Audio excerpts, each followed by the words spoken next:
The scream pierced the fluorescent-lit underground parking garage. "Help my mom! They beat my mom!"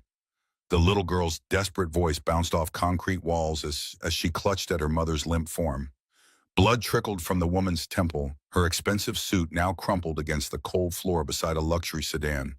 Three men in black suits stood blocking the car faces impassive in the harsh light. She deserved this lesson. A deep voice cut through the tension from behind them. The real lesson is for cowards.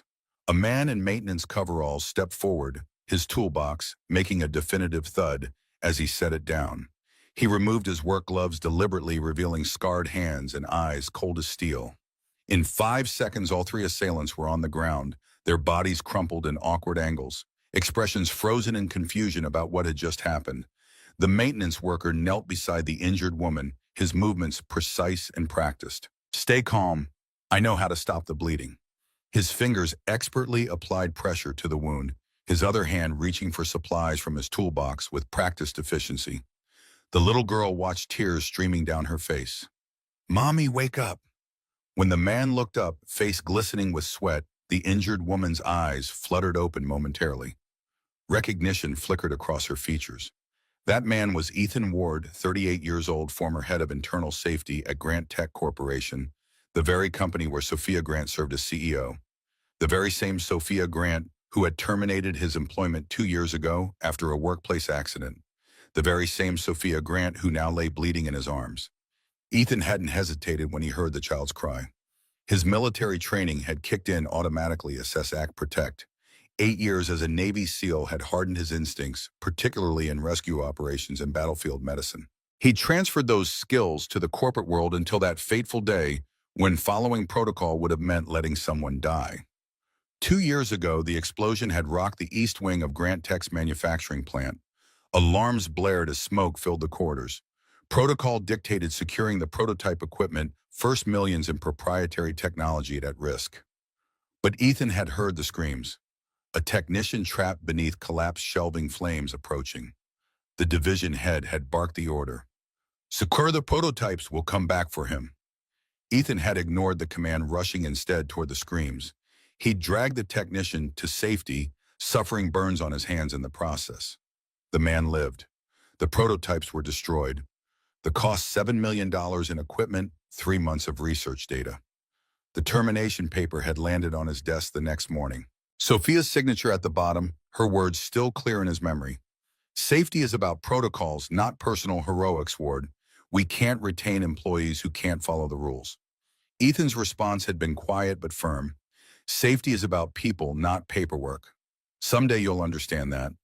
Now Ethan lived with his daughter Leah, 8 years old, a small girl with serious eyes who always carried the old first aid kit he had given her. Every morning over breakfast in their modest apartment, Leah would ask the same question, "Dad, if I see someone fall down, should I help them?" And Ethan would always answer the same way. "Yes, you should, but remember to look around first." Helping people isn't about being a hero. It's about not leaving anyone behind. Those words had echoed in his mind when he heard Emma Grant's cries for help in the parking garage. He had acted on instinct, neutralizing the threat, stabilizing Sophia, staying until the ambulance arrived. When Sophia regained consciousness briefly, the overhead lights cast strange patterns on the ambulance ceiling. The first face she saw was his, both strange and familiar. "You still remember how to save people?" she whispered, confusion and pain clouding in her eyes. "I haven't forgotten anything that could save someone," he replied simply. Little Emma squeezed her mother's hand, voice trembling. "Mommy, he saved you." Ethan nodded once, then left his old ID badge, stained now with Sophia's blood, on the stretcher table, before walking away, disappearing into the night, before the police could ask too many questions. Sophia Grant had built Grant Tech from a small startup into a technological powerhouse. At 38, she was one of the youngest female CEOs in the industry, known for her razor-sharp business acumen and uncompromising leadership style. 4 years ago, her husband Michael had died in a car accident, leaving her to raise Emma alone, while steering the company through increasingly competitive markets. She had cultivated a reputation for being cold decisive, placing profit margins above all else. The business press called her the Ice Queen of Silicon Valley, a nickname she privately resented but publicly embraced. Better to be feared than underestimated. Better to be respected than liked. But behind closed doors, Sophia struggled with loneliness, with guilt over the limited time she spent with Emma, with the constant pressure to prove herself in an industry dominated by men. Her penthouse apartment offered spectacular views, but felt empty most nights, filled with expensive furniture but few personal touches. The only photographs showed her and Emma, their smiles becoming more forced with each passing year. 3 days after the attack, Sophia found herself driving to a small auto repair garage in a working-class neighborhood across town. No executive suit today, just jeans and a simple blouse, her bruised face partially hidden behind large sunglasses. She sat in her car gathering courage, watching as Ethan knelt beside an old Chevy, his hands covered in engine oil. No suit anymore, no power, just a man doing honest work. Beside him sat Leah, her legs swinging from a wooden stool, carefully coloring in a book, occasionally looking up to ask her father questions about the engine. Sophia watched their interaction, the gentle patience in Ethan's explanations, the trust in Leah's eyes, the comfortable rhythm of their relationship. Something tightened in her chest. When she finally approached, Ethan didn't seem surprised to see her. He wiped his hands on a rag, his expression unreadable. "I came to thank you," Sophia said, her voice less commanding than usual. He replied softly, "Thanks won't make wounds heal faster." "Why did you help me?" "Because once I failed when I couldn't help someone in time." Leah looked up from her coloring book, asking quietly, "Dad, is that person okay now?" Ethan glanced at Sophia, something unreadable passing between them. "Now they are." Later that evening, Sophia sat in her home office, turning Ethan's old ID badge in her hands. The badge was worn corners, bent dried blood still visible on the edge. She traced her finger over his name, Ethan Ward, Safety Director, the title she had stripped from him. Outside her window, the city lights blurred through unexpected tears. For the first time in 2 years, she wondered if she had been wrong, not just about firing him, but about what safety really meant. Not protocols on paper, not damage control after disasters, but people like Ethan who ran toward danger when everyone else ran away. She closed the desk drawer softly, the ID badge hidden from sight, but impossible to forget. Emma appeared at the door in her pajamas, hugging her stuffed rabbit. "Mommy, are you still hurt?" Sophia mustered a smile. "I'm feeling better, sweetheart. Come here."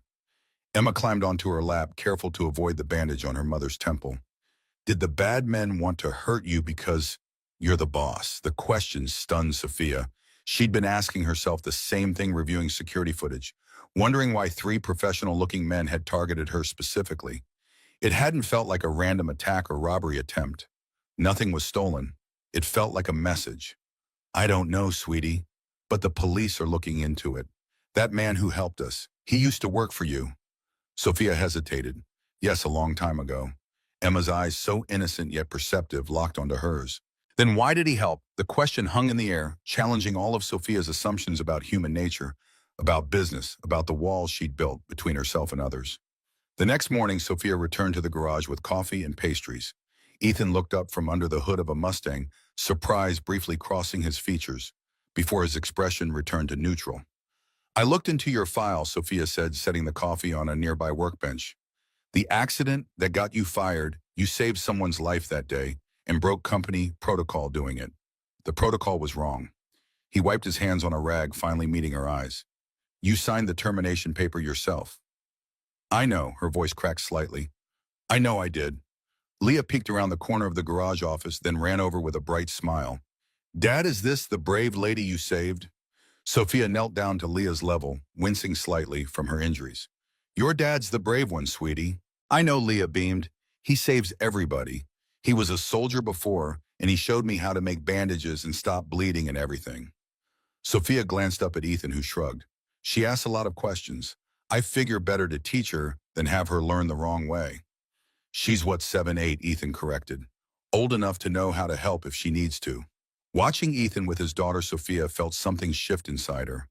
This man whom she had dismissed as insubordinate, as a liability, had created something she hadn't. Despite all her success, a relationship built on trust, on teaching, on preparing for the real world rather than hiding from it. While Leah showed Emma her coloring books, Sophia lowered her voice. "The men who attacked me, I think it might be connected to something at work." Ethan's expression hardened. What kind of something? I've found some documents about safety violations at our Texas facility. Serious ones that were covered up. I was looking into them. And then you got jumped in a parking garage. Ethan's jaw tightened.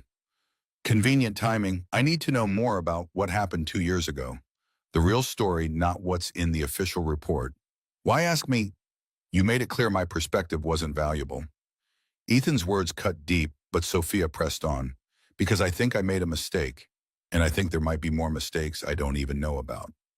Their conversation was interrupted by the sudden squeal of tires. A dark sedan accelerated toward the open garage door where they stood talking. Ethan reacted instantly, shoving Sophia sideways, then lunging for the children. They tumbled behind a heavy tool cabinet as the car smashed into the garage entrance, sending tools and parts flying before reversing and speeding away. In the chaos, Sophia found herself curled protectively around Emma, while Ethan shielded both children with his body. The moment stretched, hearts pounding, dust settling. Finally, Ethan moved, checking everyone for injuries. "You okay?" he asked Sophia, his voice calm despite what had just happened. She nodded, too shocked to speak. Emma clung to her, trembling. Leah appeared remarkably composed. "Dad, that wasn't an accident, was it?" "No, sweetheart, it wasn't." Ethan's eyes scanned the garage, assessing damage and potential threats with military precision. As they gathered themselves, Sophia noticed a piece of paper that had been thrown into the garage, a note weighed down with a spark plug. She picked it up, hands shaking slightly. "Stop investigating, or next time there won't be a warning." The police arrived 20 minutes later, but Sophia could tell they weren't taking the incident seriously. "Just a hit and run, ma'am, probably teenagers. We'll file a report." After they left, Sophia turned to Ethan, who was already starting to clean up the damage to his workplace. "Those men in the parking garage, this car, someone's sending me a message." Ethan straightened, his expression grim. "Seems like you kicked a hornet's nest. I've been looking into past accidents at Grant Tech. There's a pattern of cover-ups going back years before I was even CEO.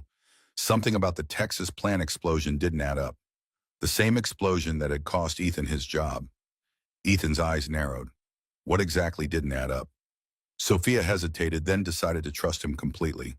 "The official report blamed the technician you saved, said he violated safety protocols, caused the fire. But I found emails suggesting the safety systems had been deactivated for maintenance that day, maintenance that should have required evacuating that entire section." "Who authorized that?" Ethan asked, though his expression suggested he already suspected. "Charles Reynolds, Vice President of Operations, your direct superior at the time." Understanding dawned on Ethan's face. "And the person who recommended my termination most strongly?" Sophia nodded. "The same person who just became acting head of safety last month." For a moment, neither spoke, the implications hanging between them. Then Ethan looked at the two girls now sitting together on Leah's stool, Emma showing Leah something on her tablet. "They're after you because you know too much," Ethan said quietly, "and they're not above using violence. I need to know everything you remember about that day, about Reynolds, about the safety protocols that were supposedly in place." Ethan studied her face, looking for sincerity, for trustworthiness. "Why come to me? Why now?" "Because you were right." Sophia's admission cost her, but she forced the words out. "Safety is about people, not paperwork. And I think people are getting hurt because I forgot that." The next day, Ethan received an unexpected visitor at the garage. Sophia's assistant, Bradley, looked distinctly uncomfortable in the working-class neighborhood, his tailored suit and polished shoes marking him as an outsider. "See, Grant asked me to deliver these to you." Bradley handed over a thick folder. "They're the maintenance records for the Texas plant from 2 years ago. She thought you might want to review them before your meeting." Ethan took the folder, noticing how Bradley's eyes widened slightly at his oil-stained hands. "Tell her I'll look them over." After Bradley departed, Ethan opened the folder at his workbench. Inside were not just maintenance records, but internal emails, inspection reports, and most damning, a memo from Reynolds instructing maintenance to expedite procedures by bypassing certain safety protocols during the upgrade. That evening, with Leah at a friend's house for dinner, Ethan spread the documents across his small kitchen table. When a knock came at his apartment door, he wasn't surprised to find Sophia standing there, Emma at her side. "I see you got the files," Sophia said, noticing the papers. "Come in." Ethan stepped aside. "I was just connecting some dots." Emma brightened when she spotted Leah's collection of colored pencils on the coffee table. Can I draw while you talk? Ethan nodded, setting her up with paper and supplies while Sophia gravitated toward the kitchen table and its damning display. For the next hour, they pieced together what had really happened 2 years ago. Reynolds had been under pressure to meet production deadlines for a major client. The safety upgrades would have required shutting down production for 3 days. Instead, he'd ordered a partial bypass, creating the conditions that led to the explosion. And he blamed the technician, Sophia said, disgust evident in her voice, made him the scapegoat. And when I broke protocol to save him, I became the next convenient target. Sophia's gaze fell on a particular document, the termination notice with her signature. I trusted Reynolds. I believed what he told me about you. Ethan didn't respond immediately. Finally, he asked, what changed? Why investigate now? Last month, I found irregularities in the safety records for our Chicago plant. Small things at first, inspection dates that didn't match signatures from engineers who weren't on site. Then I discovered an entire section of safety violations that had been systematically buried by Reynolds and others. There's a culture of cutting corners, of prioritizing production over safety. I built that culture, Ethan. Her admission clearly pained her. I rewarded managers who delivered results without asking how they achieved them. Ethan studied her, seeing past the CEO exterior to the woman beneath one, clearly wrestling with her role in creating a dangerous system. What happens now, he asked. I take these to the board, show them what's been happening, make changes from the top down. And if Reynolds finds out, that's why I came to you first. I need to understand exactly what happened from someone who was there, someone who sees what I missed. Their discussion was interrupted by Emma's voice. Mommy, look what I drew. The little girl held up a colorful drawing of 4 stick figures holding hands, 2 tall, 2 small, standing in front of what looked like a building. That's you. She pointed at one tall figure with long brown hair. And that's Ethan, and that's me, and that's Leah. And that's our new safety school where people learn not to get hurt. Sophia glanced at Ethan, something unspoken passing between them. Out of the mouths of babes. The following morning, Sophia walked into the Grant Tech executive offices with renewed purpose. Her assistant Bradley jumped up as she passed. Ms. Grant, Mr. Reynolds called an emergency board meeting at 10. He says it's about unauthorized access to confidential files. Sophia's steps faltered only slightly. When? 20 minutes ago. Everyone's gathering in the main boardroom. Thank you, Bradley. Sophia continued to her office, shutting the door behind her. She'd known confrontation was inevitable, but hadn't expected Reynolds to move so quickly. Someone must have tipped him off, perhaps Bradley himself, or someone monitoring the file access logs. She quickly backed up key documents to her personal drive, then selected specific emails to forward to her private account and Ethan's. As she worked, her phone buzzed with a text from Ethan. Be careful. These people already tried violence once. The boardroom fell silent as Sophia entered. Around the large mahogany table sat 12 board members and executives with Charles Reynolds standing at the head remote control in hand. On the large screen behind him was an image from a security camera, Sophia handing documents to Bradley in the parking garage. Ah, Sophia, Reynolds said, his smooth voice belying the tension in the room. We were just discussing a concerning security breach, Charles. Sophia took her seat at the opposite end of the table, maintaining her composure. What exactly is the concern? Reynolds clicked the remote, advancing to another image, Bradley passing documents to Ethan. These confidential company documents appear to be finding their way into unauthorized hands, specifically the hands of a disgruntled former employee. I authorize that access as part of an internal review, Sophia stated calmly. As CEO, I have that authority. Reynolds smiled thinly. An internal review that somehow bypassed both the safety department, which I now oversee, and legal. That's highly irregular, Sophia. One of the board members, Janet Winters, leaned forward. What exactly are you investigating, Sophia? Before Sophia could answer, Reynolds interjected. She's sharing sensitive company information with Ethan Ward, who was terminated 2 years ago for violating safety protocols, the very protocols he was hired to enforce. A man with an obvious grudge against this company. Sophia kept her voice steady. I'm investigating a pattern of safety violations in subsequent cover-ups at multiple Grant Tech facilities. Violations that put our workers at risk and our company in legal jeopardy. Murmurs spread around the table. Reynolds' smile faltered slightly. And what does this have to do with Ethan Ward? Asked Michael Chen, another board member. Mr. Ward was wrongfully terminated after the Texas incident. He was made a scapegoat for decisions made by others, specifically decisions to bypass safety systems during an upgrade. Reynolds' face hardened. That's a serious accusation, Sophia. One I hope you can substantiate. I can. Sophia opened her laptop. Would you like to see the emails ordering maintenance staff to expedite procedures by bypassing safety interlocks? Or perhaps the falsified inspection reports submitted after the fact? The room grew tense as Reynolds and Sophia locked eyes across the table. Finally, Janet Winters broke the silence. I think we should continue this discussion in executive session, she said carefully.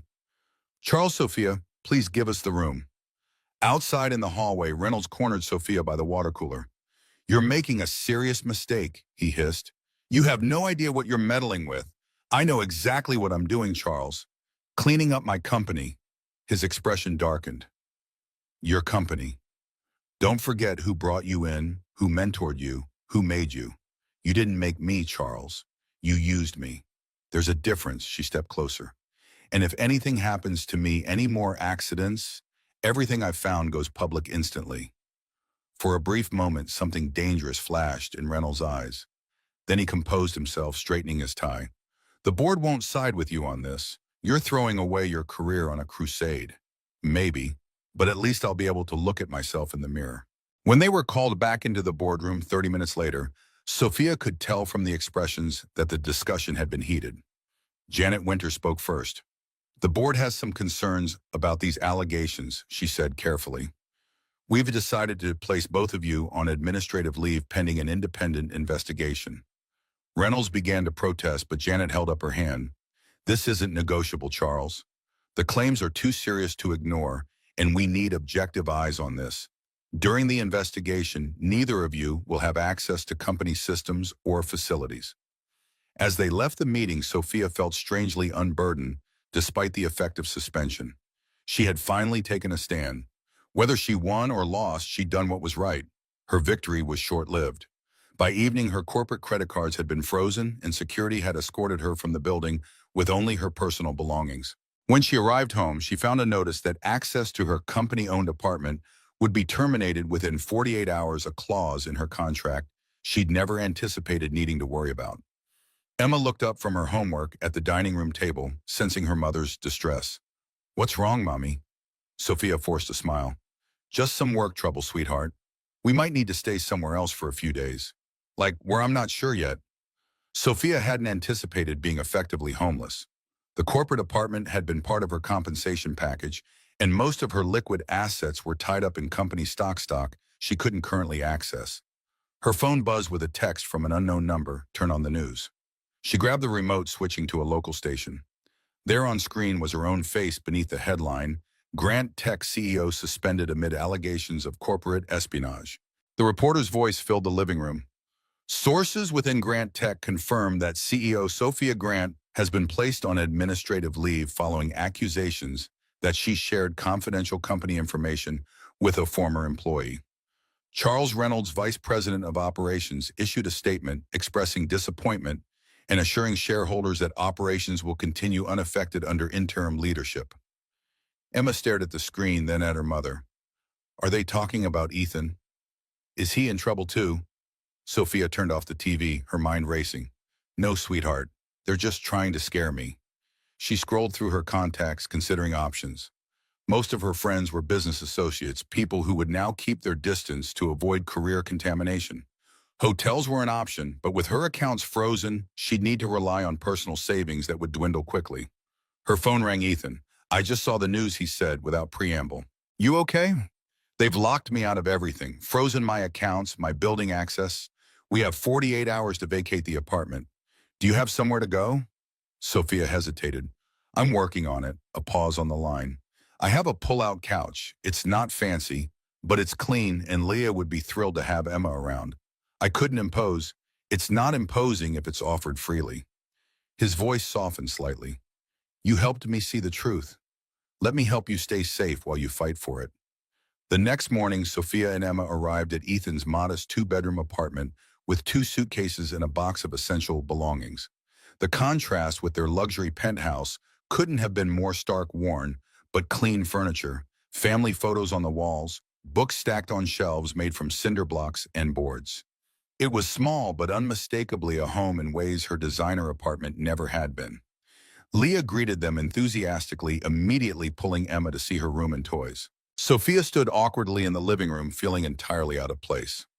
Coffee, Ethan offered, gesturing toward a small kitchen where a pot was brewing. Please, Sophia set down her bag. Thank you for this. I know it's strange. Strange doesn't begin to cover it. Ethan handed her a mug with a chipped handle. But then having the CEO of Grant Tech sleeping on my pull-out couch wasn't exactly on my 5-year plan. Former CEO, apparently. The news is reporting that Reynolds has been named interim chief executive. They drank their coffee in silence for a moment, the sounds of the girls playing, drifting from Leah's room.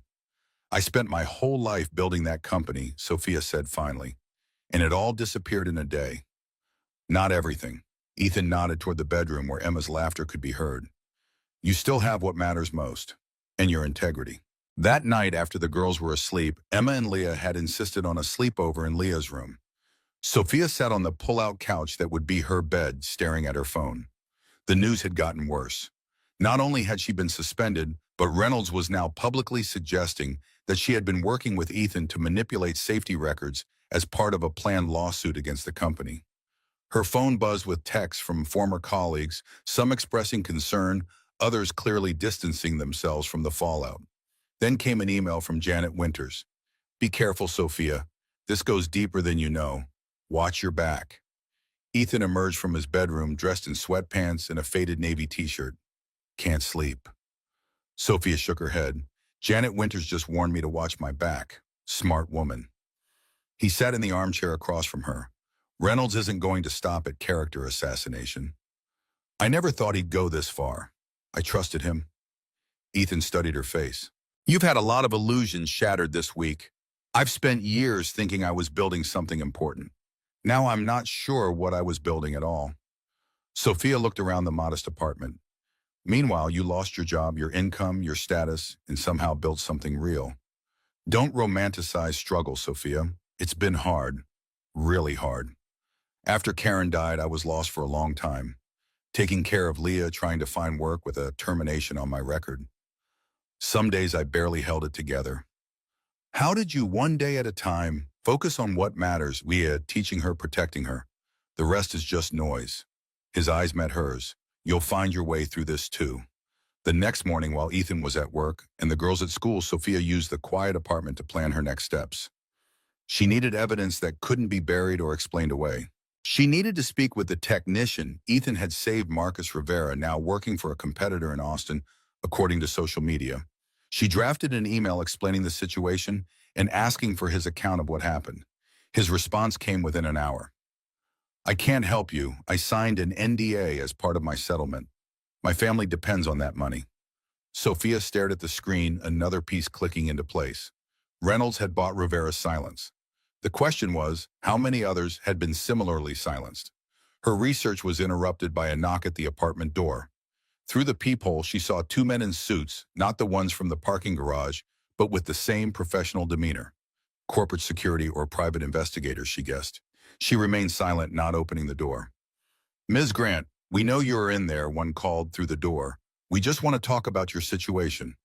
Sophia didn't respond, her heart racing. After several minutes they left. She immediately texted Ethan. People looking for me came to your apartment. Corporate types. They're gone now, but they know I'm here. His response was immediate. Don't open the door for anyone. I'm coming home. 20 minutes later, Ethan arrived, checking the hallway and stairwell before entering. They know where you are. That's not good. How would they track me here? Your phone, your car, Bradley, knowing we were in contact. Doesn't matter now. We need to move you. Where? They'd find me at a hotel just as easily. Ethan paced the small living room, thinking, we need to get into Reynolds' office. Find concrete evidence of what he's been hiding. Breaking into the Grant Tech executive offices. Are you serious? Do you have a better idea? Reynolds is systematically destroying your reputation and cutting off your resources. If we don't get ahead of this, you could face criminal charges. Or worse. The determined look in his eyes reminded Sophia of the maintenance worker who had appeared in the parking garage, focused, unafraid, prepared to act while others stood frozen. She realized that beneath the quiet exterior, Ethan Ward was a warrior who had simply chosen a different battlefield. How would we even get in? My access has been revoked. I still have contacts in the security department. People who know what Reynolds is really like. Ethan pulled out his phone. Let me make a call. That evening, after arranging for a neighbor to watch the girls, Sophia found herself in the passenger seat of Ethan's battered pickup truck, parked a block from the Grant Tech headquarters. The night security shift had just changed, and according to Ethan's contact, they had 20 minutes, while cameras in the executive corridor were under maintenance. This is insane, she whispered as they approached the service entrance. Breaking into my own company. Technically, we're not breaking in. Ethan held up a key card. We're entering with authorization, just not yours. The service entrance accepted the key card without issue. They moved quickly through back corridors, avoiding the main lobby with its security desk. The executive floor was dark and silent as they made their way to Reynolds' office. The door was locked, but Ethan produced a small tool from his pocket. Where did you learn that you pick up skills in special operations? Not all doors in war zones come with key cards. The lock clicked open. We have 15 minutes max. Reynolds' office was immaculate with awards and photographs of him with various dignitaries adorning the walls. Sophia went straight to his computer while Ethan began carefully searching through file cabinets. It's password protected, Sophia said, frustrated. Try Everest 74, Ethan suggested, not looking up from the files. Sophia typed it in. The desktop appeared. How did you know that? He climbs Everest on his vacation every July. Brags about it constantly, and people who brag rarely think about security. Ethan continued methodically examining files. Sophia began searching through Reynolds' emails and documents. There was nothing overtly incriminating. Reynolds was too smart for that, but there were patterns. References to special handling for safety incidents, discussions about containment strategies for worker complaints. Then she found a folder labeled Insurance Policies. Inside were files on dozens of employees, including Marcus Rivera and Ethan himself. Each contained detailed personal information, financial records, family details, potential leverage points. And in Rivera's file, a copy of the NDA with a side letter specifying that his settlement was contingent on his testimony against Ethan. Ethan, look at this. She turned the screen so he could see. He's been collecting blackmail material on employees, using it to keep people quiet. Ethan's expression darkened as he scanned the files. There's a file on you, too. Sophia clicked on it, discovering surveillance photos of her and Emma, records of her finances, even transcripts of private conversations with board members. Reynolds had been building a case against her for months, waiting for the right moment. He's been planning this, all of it, Ethan nodded grimly. And there's more. He held up a file he'd found in the cabinet. Falsified safety inspections for 5 different facilities, all signed off by Reynolds personally. They photographed everything with their phones, working quickly but methodically. Just as they were finishing, Ethan froze, holding up a hand for silence. Footsteps in the hallway. Security patrol, he mouthed, switching off the computer monitor. Hide. They ducked behind Reynolds' large desk as a flashlight beam swept under the door. The footsteps paused outside, then continued down the hall. Sophia realized she'd been holding her breath only when Ethan touched her arm gently. We need to go. Now. They retraced their steps to the service entrance, hearts pounding with every corner turned. Once back in Ethan's truck, Sophia let out a shaky laugh. I can't believe we just did that. I've never broken a rule in my life, and now I'm breaking into offices stealing files. Welcome to the other side of the rules, Sophia. Sometimes it's the only place truth lives. As they drove back to the apartment, Sophia scrolled through the photos they'd taken, building a mental case against Reynolds. He'd systematically created a culture of fear and silence, using both corporate power and personal blackmail to maintain control. The safety violations were just one part of a larger pattern of corruption. What now, she asked as they pulled into the apartment complex parking lot. Now we take this to someone who can use it, someone Reynolds doesn't control. The board is compromised. You saw the files. He has dirt on half of them. Then who? Ethan parked the truck, turning to face her fully. The Occupational Safety and Health Administration. Federal investigators who can't be bought off or threatened. And the press. Once this is public, Reynolds loses his advantage. The next day dawned with new purpose. While the girls were at school, Sophia and Ethan organized the evidence they'd gathered, creating a clear timeline of safety violations, cover-ups, and intimidation tactics. Sophia drafted a comprehensive statement detailing her own complicity through inaction and her commitment to making things right. Ethan watched her work, noting the transformation. The corporate executive who had once prioritized protocols over people was gone. In her place was a woman determined to protect those she had previously overlooked. Their work was interrupted by Ethan's phone ringing. The caller ID showed Leah's school. "Mr. Ward, this is Principal Davis. There was an incident at pickup. A man tried to collect Leah, claiming to be her uncle. When questioned, he left quickly. Emma Grant is also missing from aftercare. We've called the police." Ethan's face went ashen. "What do you mean missing?" "She was signed out by a woman claiming to be Ms. Grant's assistant. The woman had proper ID and knew the security password." Sophia, who had been watching Ethan's expression change, was already on her feet. "What's happened?" "Someone took the girls." Ethan's voice was deadly calm, but his eyes burned with focused rage. "We need to go. Now." They raced to the school where police were already taking statements. Sophia provided a description of her actual assistant, confirming that no one had been authorized to pick up Emma. Ethan paced like a caged animal, his military training evident in his controlled movements and hyper-awareness. As they were speaking with detectives, Sophia's phone rang, an unknown number. "Ms. Grant." A familiar voice. "Reynolds. You seem to have misplaced something valuable." "As have I." "Where are they?" Sophia's voice shook with rage and fear. "Safe for now, but that could change if certain files don't return to where they belong. All copies, all evidence." Ethan, watching Sophia's face, could tell immediately who was calling. He gestured for her to put it on speaker. "If you've touched our daughters," Ethan began, his voice terrifyingly quiet. "Mr. Ward." Reynolds sounded unsurprised to find him there. Always the hero, but this time heroics won't help. "This is business. Taking children is not business," Sophia snapped. "It's a federal crime." Reynolds' voice hardened. "So is corporate espionage, industrial sabotage, breaking and entering. Shall I continue the warehouse on Canton Street? 1 hour. Come alone, bring everything you took, and the children go home unharmed." The call ended. Sophia looked at Ethan, terror and determination warring in her expression. "We have to go." "It's a trap," Ethan said flatly. "He doesn't intend to let any of us walk away from this." The detective, who had been listening, frowned. "We can send officers?" "No," Ethan cut him off. "If Reynolds sees police, we don't know what he'll do." He turned to Sophia. "I need to make a call. Someone I trust." While the police continued their investigation, Ethan stepped away, speaking quietly into his phone. When he returned, his expression had changed, focused, almost predatory. "I have a plan, but you need to trust me completely." "Whatever it takes," Sophia said without hesitation. "Just get our girls back." The warehouse on Canton Street was in an industrial area largely deserted after business hours. Sophia parked her car where instructed, then walked alone toward the building's side entrance. In her hand was a USB drive containing all the evidence they had gathered. Around her neck hung a small pendant, new given to her by Ethan before they separated. Inside the warehouse was dimly lit with shipping containers, creating a maze of corridors. Reynolds stood in a cleared area at the center, flanked by 2 men, the same ones who had come to Ethan's apartment. Of the girls, there was no sign.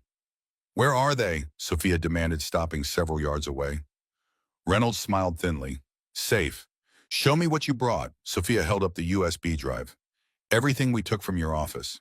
"Now where are my daughter and Leah?" Reynolds gestured to one of his men, who disappeared behind a shipping container, returning moments later with the girls.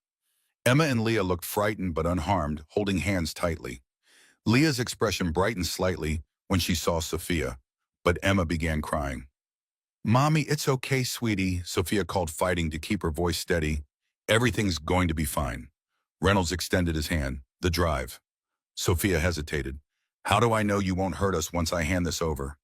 "You don't, but you have no choice." Reynolds' smile was cold. "Your maternal instinct overrides your business sense. It always was your weakness." Slowly, Sophia walked forward, the USB drive extended. As Reynolds reached for it, she asked quietly, "Why Charles?" "We built the company together." "Why risk everything like this? Because you started believing your own press." "Sophia, thinking you built Grant Tech when I was the one who made all the hard decisions, who kept the machine running while you played CEO." His voice hardened. I earned this company. You were just the acceptable face we put on it. As his fingers closed around the drive, the pendant at Sophia's throat suddenly emitted a high-pitched beep. Reynolds froze confused. What is... The warehouse doors burst open. Men in tactical gear swarmed in from multiple entrances, weapons raised. Down. Down, everyone. Down, chaos erupted. Reynolds' men reached for weapons but were quickly subdued. Reynolds himself lunged for Sophia, grabbing her arm roughly, but suddenly staggered backward, an expression of shock on his face. Behind him stood Ethan, eyes cold, fists still extended from the precise strike he delivered to a pressure point in Reynolds' shoulder. Reynolds collapsed to his knees, arm hanging uselessly. The girl Sophia shouted, searching frantically through the confusion. Here, Ethan's voice from behind a container. He emerged with both girls clinging to him, his body positioned to shield them from potential threats. As federal agents secured the scene and paramedics checked the children, Sophia learned what Ethan had done. The someone he trusted was his former SEAL teammate, now an FBI agent specializing in corporate crime.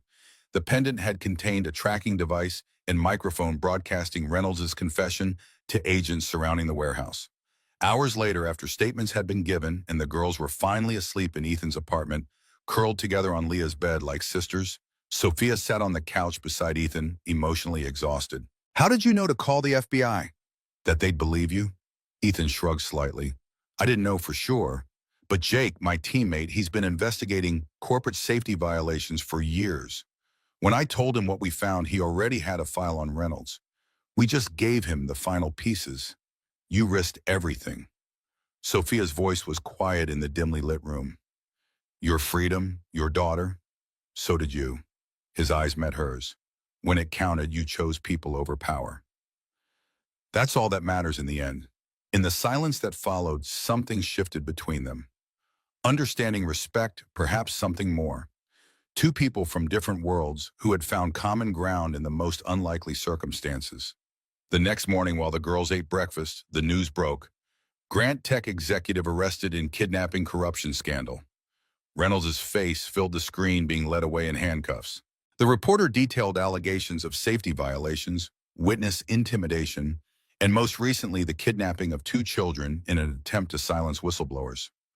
Emma looked up from her cereal. Is the bad man going to jail? Sophia nodded.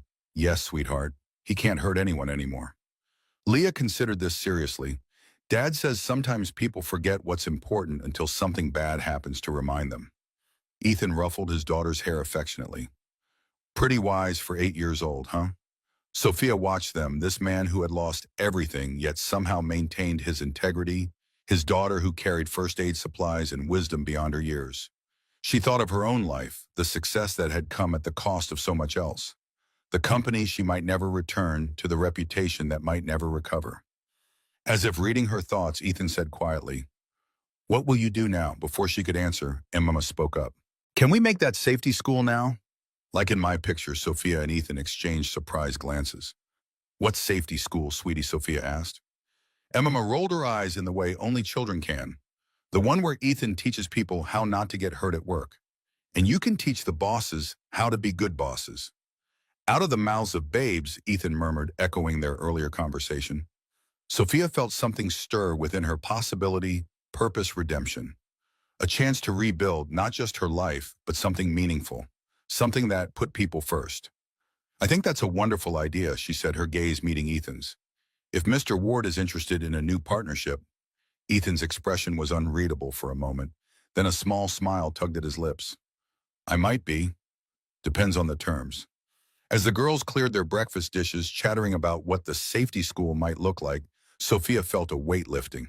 She had lost her company, her reputation, her financial security, yet somehow sitting in this modest apartment with these 3 people, she felt richer than she ever had in her penthouse suite. The path ahead was uncertain, filled with challenges and obstacles she'd never anticipated. But for the first time in years, Sophia Grant was looking forward, not with anxiety about quarterly reports or board meetings, but with hope. Hope born from crisis connection, forged through danger and possibility, emerging from loss. Emma and Leah returned to the table with paper and colored pencils, already designing logos for their imaginary school. Watching them work together, Sophia realized that sometimes the most important lessons come not from success, but from failure, and that sometimes being broken open is the only way to let the light in. 2 weeks after Reynolds' arrest, the media frenzy showed no signs of abating. Headlines splashed across business journals and news sites. Grant Tech scandal widens, CEO turned whistleblower. Corporate safety violations exposed. Grant Tech's stock price had plummeted 30%, and class action lawsuits from injured workers were piling up. The board had installed an interim CEO, distancing themselves from both Reynolds and Sophia despite their earlier complicity in the culture that enabled the violations. Sophia sat at Ethan's kitchen table scrolling through news stories on her laptop while the girls played in the living room. The apartment had become a strange sort of sanctuary, a place where her former identity as powerful CEO had been stripped away, leaving her to rediscover who she was beneath the corporate armor. Janet Winters had called that morning, the first board member to reach out personally since the scandal broke. The board's considering offering you your position back. Public sentiment is turning in your favor. They think you'd help stabilize the company. Sophia had been surprised by her own lack of interest. I need time to consider whether that's the right path forward, Janet, for the company or for me. Now watching Emma and Leah construct an elaborate fort from couch cushions and blankets, Sophia wondered what returning to Grant Tech would mean. Could she truly reform a system that had been corrupt for years? Or would she be better starting something new? Something built on the painful lessons she'd learned. Ethan entered from his bedroom, dressed for his shift at the garage. The bruise on his dress from the warehouse confrontation had faded to a yellowish smudge. He paused, noticing her thoughtful expression. Company wants you back. She nodded, closing the laptop. Janet called. They're floating the idea. Are you considering it? I don't know. She looked toward the girls, lowering her voice. Going back would mean resources, influence, the ability to implement real safety changes across multiple facilities. But Ethan filled a travel mug with coffee, his movements efficient as always. But it would also mean working within a system that enabled everything that happened, with people who looked the other way. Ethan regarded her thoughtfully. Sometimes the hardest places to create change are the ones that need it most. His words lingered as he left for work, the door closing quietly behind him. Sophia turned back to her laptop, opening a new document. Emma's innocent suggestion of a safety school had taken root in her mind, growing into something more concrete with each passing day. She began typing, outlining a business plan for what she had started calling the Phoenix Response Center, a training facility focused on workplace safety, emergency response, and creating corporate accountability. The name had come to her while watching Ethan teach the girls basic first aid. Like the mythical phoenix, she wanted to build something new from the ashes of her former career, something that would prevent others from suffering as Grant Tech's workers had. When the doorbell rang an hour later, Sophia was deep in financial projections. She glanced through the peephole to see a professionally dressed woman she didn't recognize. Cautious after recent events, she opened the door only partially, keeping the security chain engaged. Are you Sophia Grant? The woman held up credentials. I'm Special Agent Melissa Carter with the Department of Labor. We're investigating the safety violations at Grant Tech, and I was hoping to ask you some questions. Sophia verified the credentials, then invited Agent Carter inside.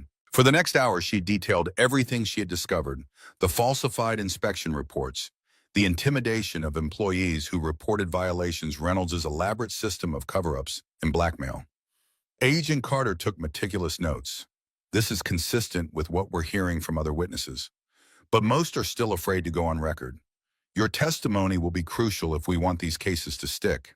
When the agent left, promising to be in touch for formal depositions, Sophia felt a strange mixture of vindication and dread. The truth was coming to light, but the process would be lengthy and painful, with no guarantee of justice for those harmed.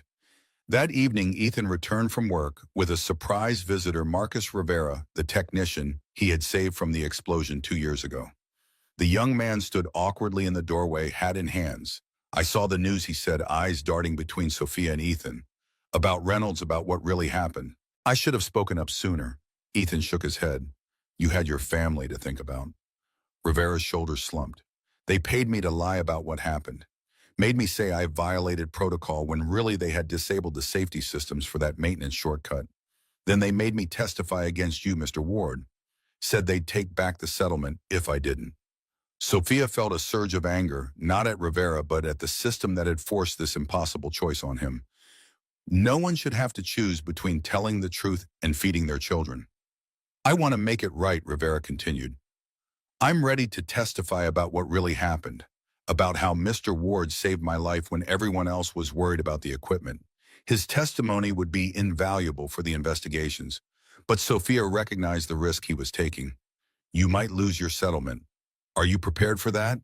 Rivera nodded resolution, hardening his features. My kids deserve a father who stands up for what's right. I can find another job, can't find another conscience. After Rivera left with promises to meet with Agent Carter, Sophia and Ethan sat on the balcony of the apartment watching the sunset paint the sky in shades of orange and pink. The girls had gone to bed exhaustion from their play, finally overcoming their usual resistance to bedtime. More people will come forward now, Ethan said, sipping a beer. Rivera's testimony changes things. It might not be enough to get your job back, Sophia cautioned. The legal battles could drag on for years. Ethan's smile held no bitterness. I'm not looking to go back, Sophia. Some bridges stay burned, and maybe that's for the best. His words resonated with her own growing certainty that returning to Grant Tech wasn't the right path. The company had been built on a foundation that was fundamentally flawed. Better to build something new than try to salvage what was broken beyond repair. I've been thinking about Emma's idea, she admitted, about starting a training center, teaching workplace safety, emergency response, creating accountability frameworks for companies. Ethan's interest visibly piqued. Using your executive experience and my field knowledge? Exactly. She felt a flutter of excitement, the first genuine enthusiasm she'd experienced in weeks. We could offer training programs for workers and management, help companies develop real safety cultures, not just checkbox compliance. It would take startup capital facilities accreditation. Ethan's tone wasn't dismissive, but practical thinking through the challenges as he did with any mission. I have some personal savings that Reynolds couldn't touch. And once the legal situation settles, I should regain access to my investments. Not CEO-level wealth, but enough to start something meaningful. Their conversation stretched into the night, possibilities unfurling between them. By the time they finally went to sleep, Sophia on the pull-out couch that had become her bed, Ethan to his room down the hall, the Phoenix Response Center had evolved from vague concept to nascent reality. The next morning brought a harsh return to their ongoing challenges. Sophia's phone rang early, her attorney, with troubling news. Reynolds had been granted bail, despite the kidnapping charges, his wealth and connections overriding the prosecutor's concerns about flight risk. Is that even possible? Sophia paced the kitchen, keeping her voice low to avoid waking the girls. He took children hostage. His attorney argued successfully that it was a custodial dispute, not a kidnapping. The lawyer's tone conveyed his frustration. They're painting it as a misunderstanding between corporate colleagues, not the criminal act it was. After the call ended, Sophia found Ethan in the living room, his expression making it clear he had overheard enough to understand. Reynolds won't stop coming after us just because he's facing charges. If anything, he's more dangerous now. We should move the girls somewhere safer, Sophia suggested. My sister has a place in Colorado. Ethan shook his head firmly. Running shows fear, and fear gives him power. We stay, but we're smart about it. His military background surfaced in the calm assessment of threat and response. New security protocols. The girls don't go anywhere alone. We vary our routines, watch for surveillance. Their conversation was interrupted by Leah's sleepy voice from the hallway. Dad, why are you talking about bad guys so early? Ethan's demeanor shifted instantly, the strategic planner replaced by the gentle father. Just some grown-up problems, kiddo. Nothing for you to worry about. How about pancakes? While Ethan made breakfast with the girls, Sophia received another call, this one from Janet Winters, speaking not as a board member, but as a friend. Reynolds has allies on the board still, Janet warned. Be careful what information you share with anyone connected to Grant Tech, including me. The warning heightened Sophia's unease. Reynolds' reach extended further than they'd realized, his influence embedded in the corporate structure like roots of an invasive plant. Cutting him out wouldn't be as simple as removing one corrupt executive. That afternoon, Sophia drafted a formal statement declining the offer to return as CEO of Grant Tech. Her attorney advised against making it public until the investigations progressed further, but the decision itself brought unexpected relief.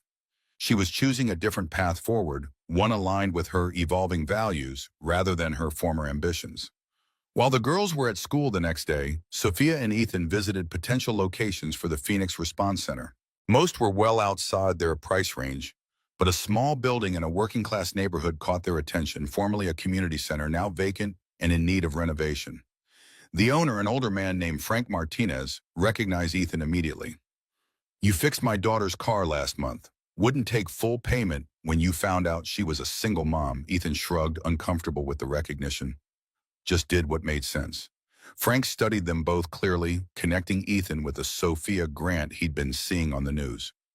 "You two starting some kind of business?" Sophia explained their vision for the center, training in workplace safety, emergency response, creating accountability in corporate environments. A place where both workers and management could learn to prioritize human lives over profit margins. Frank nodded slowly, then named a rent figure significantly below market value. "Place needs work, but the bones are good, and what you're doing, it matters. My brother lost his arm in a factory accident 20 years ago. Company called it operator error, but everyone knew they'd been cutting corners on machine maintenance. They signed a 6-month lease that afternoon with options for renewal and eventual purchase. As they walked through the empty space, Sophia could already envision what it would become. Training rooms, simulation areas, offices for consultations with businesses seeking to improve their safety cultures. "We'll need equipment instructors," Ethan said, his mind working through practical considerations. "Certification courses, insurance, marketing to get the first clients in the door." Sophia nodded, making notes on her phone.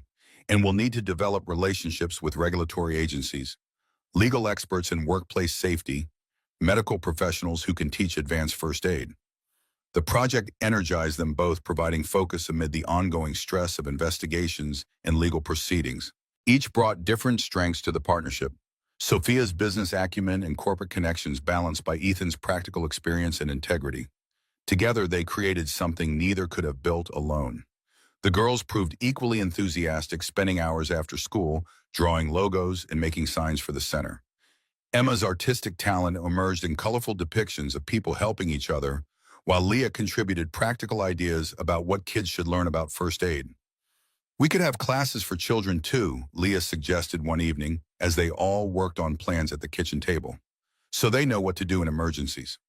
Her suggestion prompted a new dimension to their business model: community classes offered at reduced rates or free, ensuring that potentially life-saving knowledge wasn't restricted to those who could afford it.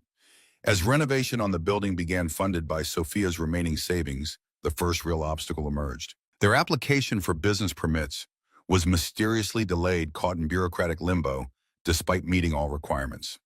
When Ethan visited the permitting office to inquire, the clerk was apologetic but evasive. "Looks like there's been a flag placed on this application," the clerk murmured, glancing around nervously. "Can't tell you more than that." Ethan reported this to Sophia that evening, both recognizing Reynolds' influence at work. "He still has people in his pocket, even from jail. Connections in local government, former colleagues willing to create obstacles." Sophia's frustration mounted. "We've done everything by the book. What more do they want?" "They want us to give up," Ethan said simply. "To decide it's not worth the fight." The setback only strengthened their resolve. While Sophia worked legal channels to address the permit issues, Ethan accelerated renovations on the parts of the building that didn't require additional permissions. They adapted, finding alternate routes forward when direct paths were blocked. Their resilience attracted attention. A local news station ran a feature on the Phoenix Response Center, framing it as a story of redemption and corporate accountability. The publicity brought unexpected allies, former Grant Tech employees offering to volunteer, safety experts willing to serve as instructors, community members showing up with tools and supplies for the renovation. Reynolds, watching from the sidelines while awaiting trial, intensified his counter efforts. Anonymous negative reviews appeared online for a business that hadn't even opened. Suppliers suddenly canceled orders, citing scheduling conflicts. The contractor handling major electrical work quit without explanation, leaving crucial systems incomplete. Each morning brought new challenges, new evidence of their opponent's determination to see them fail. Yet each evening found them still, standing still, moving forward inch by hard-won inch. One night, after a particularly difficult day of setbacks, Sophia found Ethan sitting alone on the building's roof, staring at the city lights. The renovation below was progressing, Despite the obstacles, walls framed training rooms taking shape, the bones of their vision becoming tangible reality. Sometimes I wonder if we're crazy, she admitted, sitting beside him on the makeshift bench, taking on something this big with so many forces aligned against us. Ethan's gaze remained on the distant skyline. Maybe we are, but I'd rather be crazy than complicit. His simple statement crystallized what had been forming in Sophia's mind for weeks. The true measure of a life wasn't success as defined by corporate standards, profit margins, market share, stock prices. It was the courage to stand for something meaningful, even when that stand came at personal cost. I spent 20 years climbing to the top, she reflected, only to discover I was on the wrong mountain all along.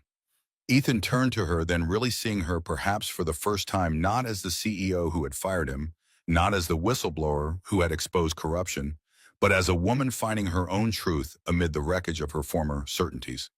The moment stretched between them, charged with unspoken possibility. Then Leah's voice called from the stairwell, breaking the tension. Dad, Emma, and I finished the sign. The girls emerged onto the roof, carefully carrying a hand-painted banner between them. In colorful letters surrounded by drawings of people helping each other, they had written, Phoenix Response Center, anyone can save someone. Ethan embraced his daughter, pride evident in his expression. That's perfect, kiddo. Sophia felt her throat tighten as Emma looked to her for approval. It's more than perfect, she managed. It's exactly what we're trying to build. That night, as they drove home, the car fell silent when they turned onto Ethan's street. 3 police cruisers sat outside his apartment building, lights flashing in the darkness. Uniformed officers stood talking with neighbors, flashlights sweeping across the parking lot. Ethan parked a block away, instinct telling him to assess before approaching. Stay in the car with the girls. I'll find out what's happening. Sophia watched him approach an officer, noted the change in his body language as he received whatever news was being delivered. When he returned to the car, his expression was grim. Someone broke into the apartment, took everything apart, slashed furniture, spray-painted threats on the walls. Emma began to cry softly in the back seat. Leah put an arm around her friend's shoulders, her own face pale but composed. Is it the bad man again, Dad? Ethan met his daughter's eyes in the rearview mirror, not sugarcoating but keeping his explanation age-appropriate. Probably someone working for him, yes. But the police are here and we're all safe. That's what matters most. They checked into a hotel for the night, the girls finally falling asleep in one of the double beds, while Sophia and Ethan sat at the small table by the window speaking in hushed tones. We need to step up security at the center, Ethan said, his tactical mind assessing vulnerabilities. Security cameras, better locks, maybe a monitoring service. Sophia nodded, but her thoughts had moved beyond defensive measures. This is escalation. Reynolds is getting desperate, which makes him more dangerous. We need to end this once and for all. How the trial is months away, and he's still got money and influence, even while out on bail. Sophia's expression hardened with newfound determination. We find what he's really afraid of us discovering. There's something more than what we already know, something he's still protecting. That's why he won't back off. The next day, while the girls remained with a trusted friend from Leah's school, the mother of a police officer adding an extra layer of security, Sophia and Ethan returned to the damaged apartment. The destruction was methodical, clearly meant to intimidate furniture. Slashed electronics, smashed walls covered with spray-painted warnings. Back off and last chance featured prominently among more explicit threats. As they sorted through the wreckage, salvaging what could be saved, Sophia noticed something odd about the damage pattern. Nothing was missing, not valuables, not documents. The intruders had destroyed but not taken. They weren't looking for anything, she realized. This was pure intimidation. Ethan nodded grimly, surveying his daughter's room where even stuffed animals had been torn apart. Which means Reynolds is afraid we already have whatever he's worried about, or that we'll find it somewhere else. That afternoon, while filing police reports and arranging for repairs, Sophia received an unexpected call from Bradley, her former assistant at Grant Tech. I need to talk to you, he said, voice tight with anxiety. Not over the phone. It's about Reynolds. They met at a coffee shop downtown, Bradley nervously checking over his shoulder every few minutes. I've been helping the federal investigation, he admitted, turning over documents, providing context for emails.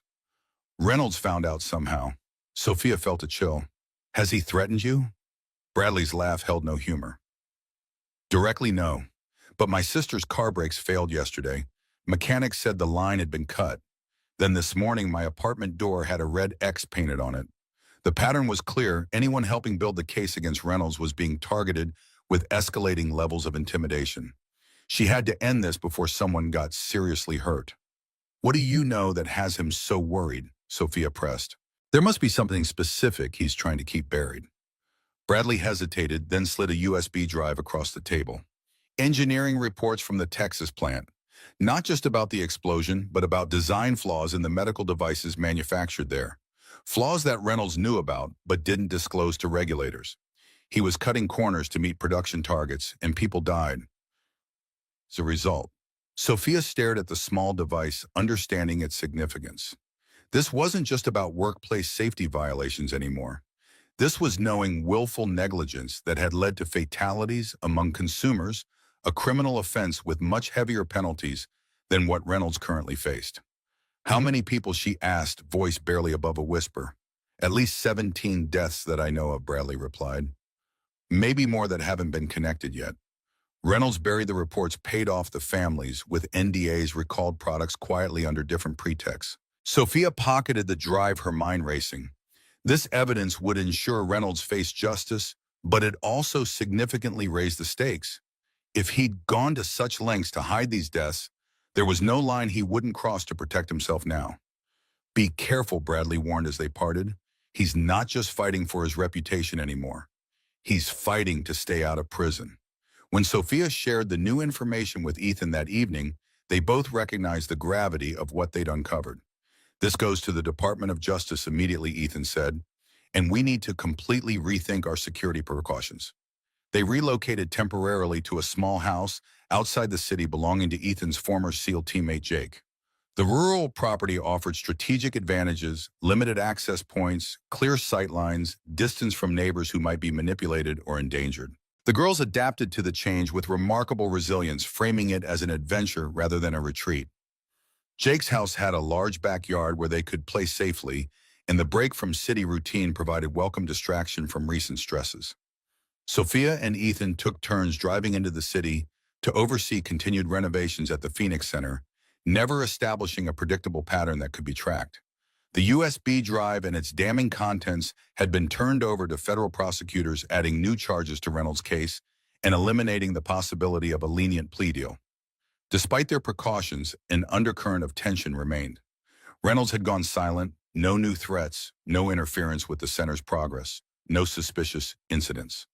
The absence of opposition felt more ominous than direct confrontation, suggesting he was planning something more significant than petty intimidation.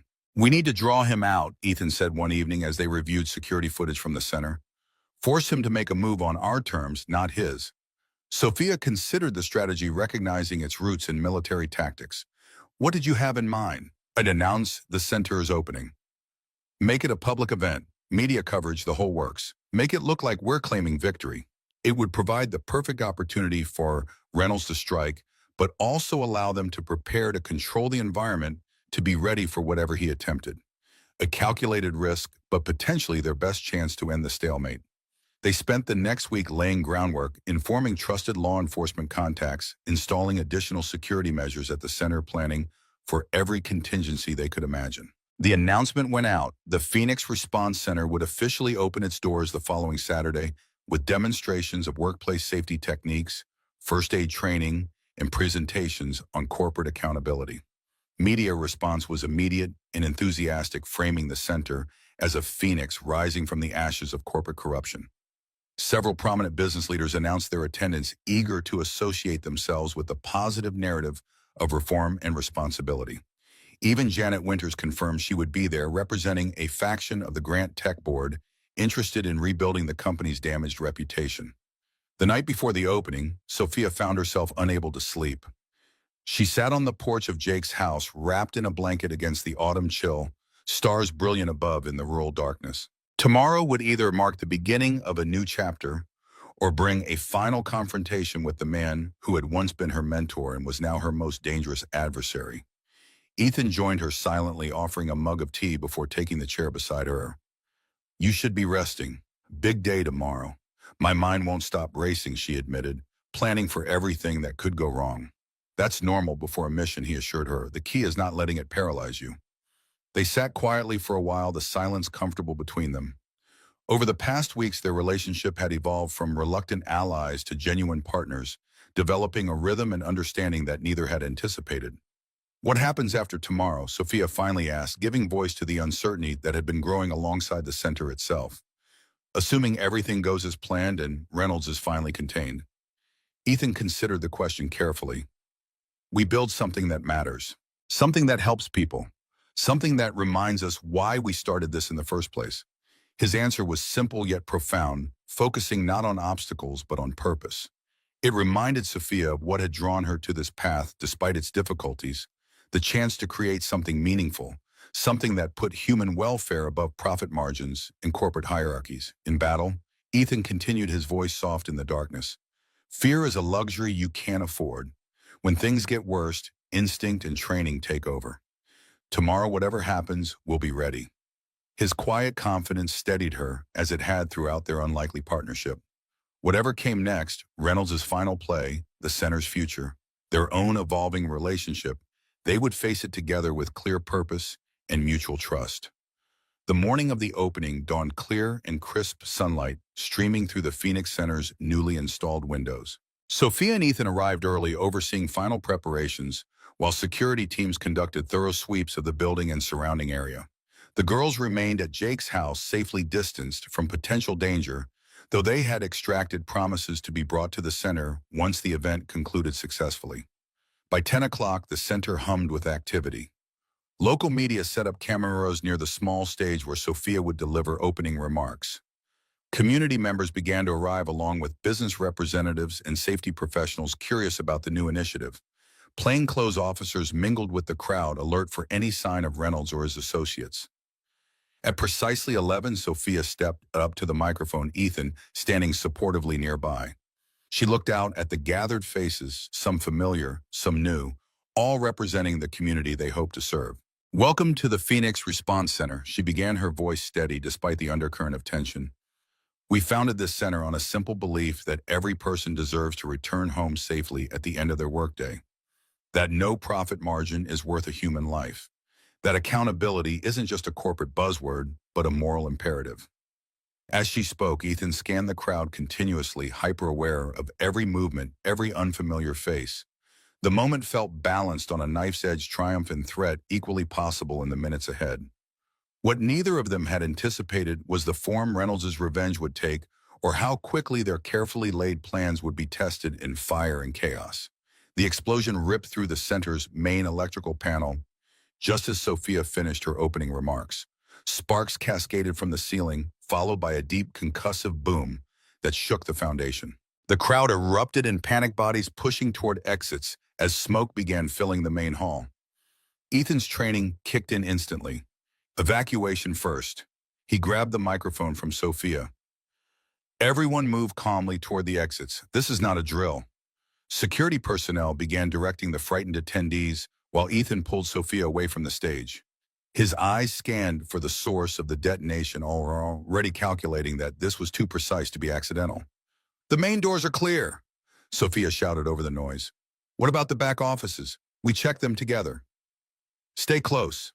Ethan moved with practiced efficiency, leading her through the thickening smoke. The sprinkler system had activated water raining down and turning the floor treacherous. They found two journalists huddled in the media room, disoriented by the blast, and guided them toward the exit. As they approached the training area at the back of the building, a secondary explosion tore through the wall, separating it from the storage room. Debris flew past them as Ethan shielded Sophia with his body. That wasn't random, he muttered, eyes narrowing through the smoke. That was timed. Understanding passed between them without words. This wasn't just sabotage, it was a coordinated attack designed to create maximum chaos and damage. Reynolds' final move against them. Outside, emergency vehicles converged on the scene, sirens wailing. Paramedics treated minor injuries while firefighters rushed into the building. Sophia counted heads frantically, making sure all attendees were accounted for. When she spotted Janet Winters being treated for a cut on her arm, she hurried over. Everyone got out, Janet confirmed, wincing as a paramedic cleaned her wound. But this wasn't an accident, was it? Before Sophia could respond, Jake appeared at her side, his FBI credentials visible on his belt. We've got reports of a man matching Reynolds' description seen leaving the area right before the explosion. He wouldn't have done this personally, but he'd want to watch. Ethan joined them, his face grim with soot, but eyes clear and focused. The second blast was remotely triggered. Someone waited until first responders were inside, which means they might still be watching, Jake concluded. I've got agents securing the perimeter now. Sophia's phone rang, a video call from an unknown number. Her stomach dropped as she answered, already certain who would be on the other end. Reynolds' face filled the screen, his expensive suit incongruous with the destruction visible behind Sophia.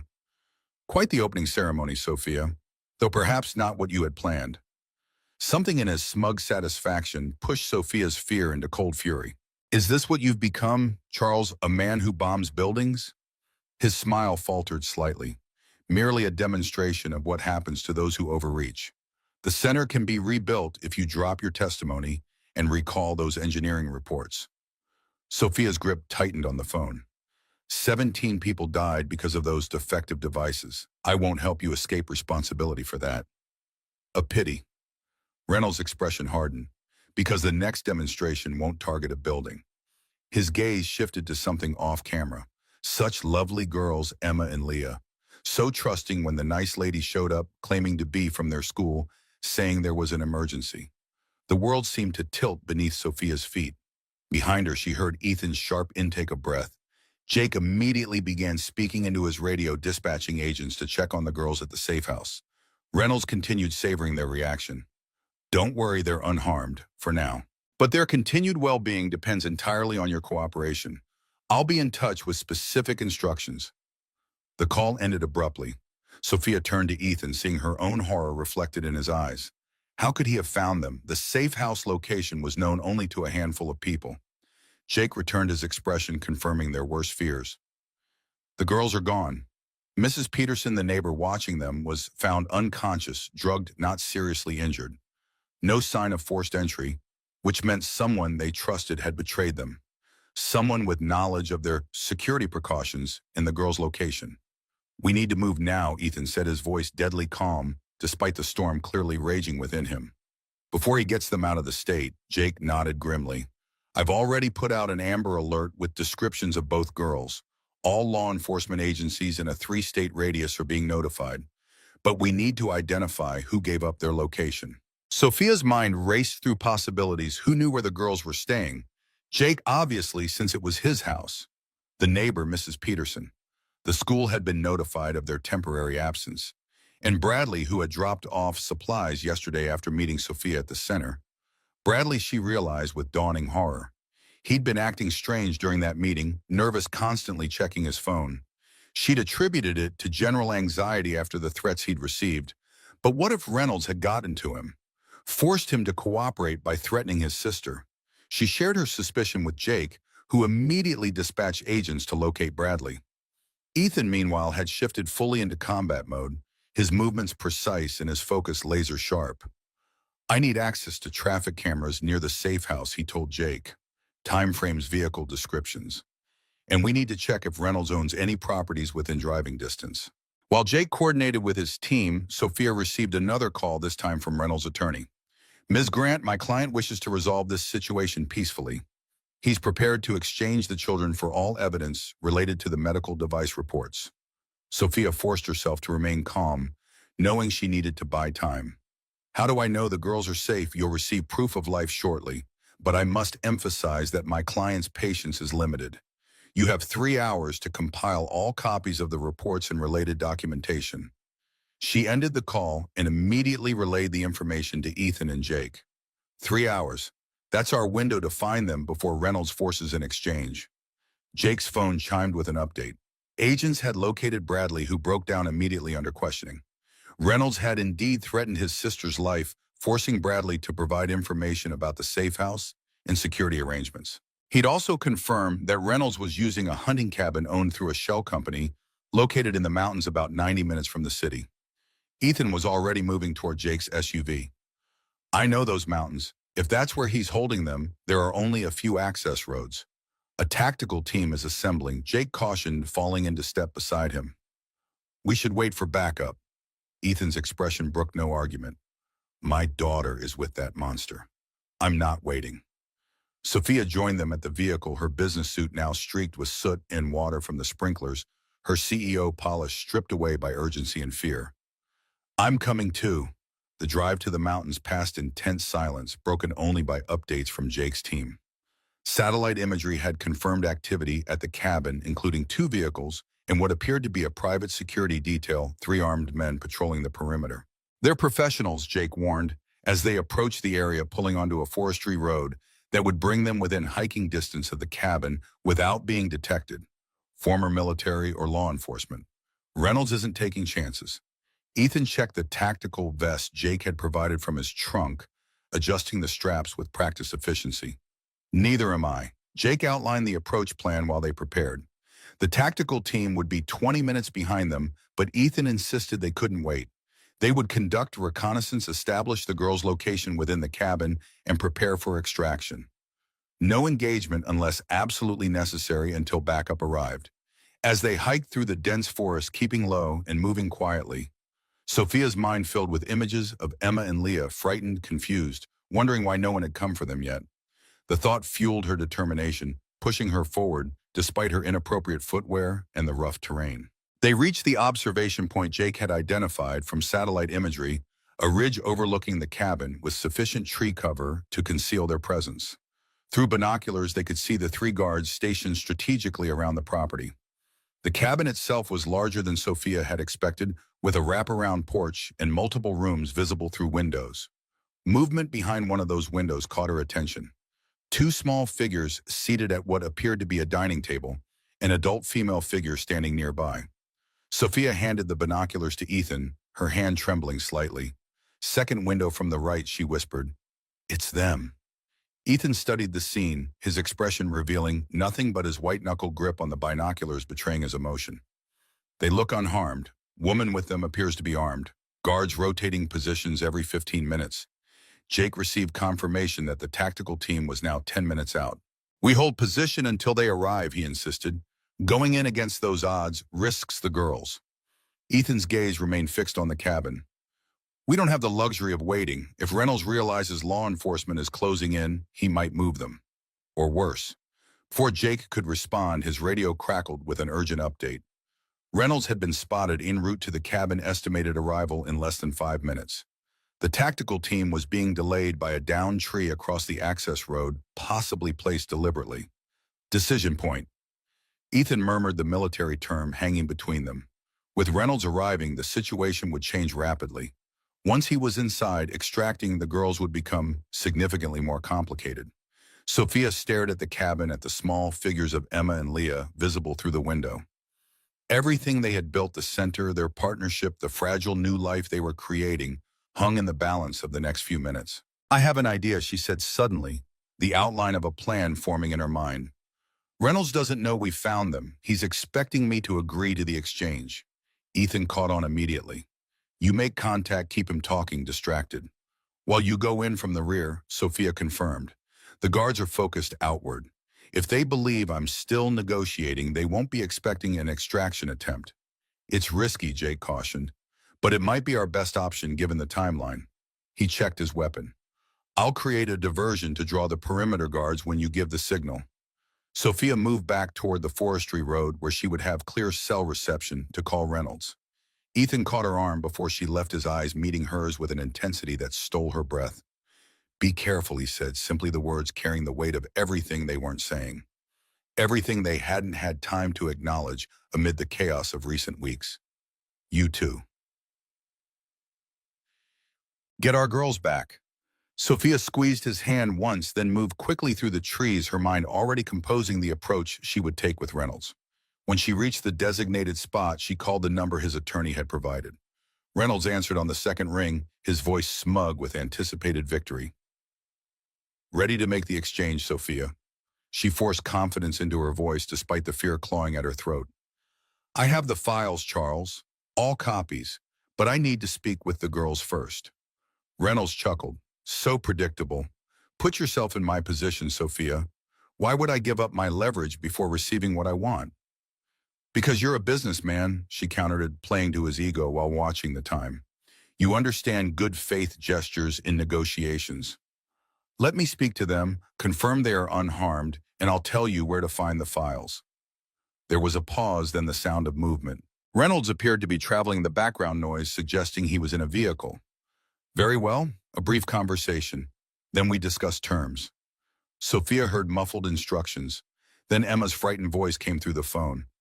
Mommy, where are you? I want to go home. Fighting back tears, Sophia kept her tone reassuring. I know, sweetheart. You'll be home soon, I promise. Is Leah with you? Are you both okay? Yes, Emma answered, her voice small. They said we're on a special trip, but I don't like it here. The lady won't let us go outside. Reynolds took back the phone, satisfied. Now about those files, Sophia launched into a detailed explanation of where he could find the evidence, a storage facility across town deliberately chosen to be as far from the cabin as possible. She invented complications about access codes and hidden compartments, stretching the conversation to give Ethan and Jake maximum time to position themselves. Through the trees, she could see Reynolds' black SUV approaching the cabin. She continued talking, describing false security measures protecting the files, watching as he parked and stepped out of the vehicle. Two of the perimeter guards approached him, providing a status update that she couldn't hear. Now Jake's voice sounded in the small radio he'd given her.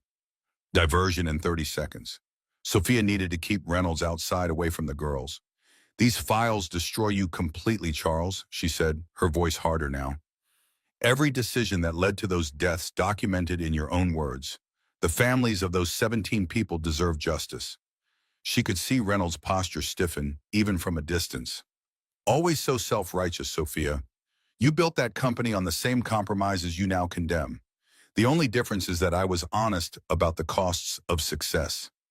A sudden explosion rocked the far side of the property, Jake's diversion. The guards immediately responded, running toward the source of the disturbance. Reynolds turned toward the noise, momentarily distracted from their conversation. What was that? His voice sharpened with suspicion. What have you done? Sophia abandoned all pretense. I've done what you taught me, Charles. I've protected what matters at any cost. She dropped the phone and began running toward the cabin, no longer concerned with stealth. Through her earpiece, Jake confirmed that Ethan had reached the rear entrance. The woman guarding the girls had moved to investigate the commotion, leaving them momentarily unattended. Reynolds realized the deception almost immediately. She watched him sprint toward the cabin, shouting orders to the one guard who had remained behind. Sophia pushed herself faster, her lungs burning and her business shoes entirely unsuited for the terrain. She had to reach Emma and Leah before Reynolds could use them as hostages against Ethan. She rounded the corner of the cabin just as gunshots echoed from inside. Her heart seemed to stop, terror freezing her in place for a crucial second before she forced herself forward up the porch steps through the front door. The scene inside unfolded in fragments of perception. The female guard on the floor, unconscious but breathing. Reynolds backed against the far wall, a gun in his hand. Ethan crouched protectively in front of Emma, and Leah, his body positioned to shield them completely. It's over, Charles, Sophia called out, drawing his attention away from Ethan and the girls. Law enforcement is surrounding the property. There's nowhere to go. Reynolds' face contorted with rage, the composed executive facade crumbling entirely. You've destroyed everything I built. Everything we built. No, Sophia took a careful step forward. You destroyed it when you decided profit was worth more than people's lives. For a moment, the outcome balanced on a knife's edge. Reynolds' finger tightened on the trigger, his gaze darting between Sophia and Ethan. Then the tactical team burst through both entrances, weapons trained on Reynolds, shouting commands. He hesitated only briefly before dropping his gun, the fight leaving him as he realized the futility of resistance. Ethan gathered both girls into his arms as officers secured Reynolds.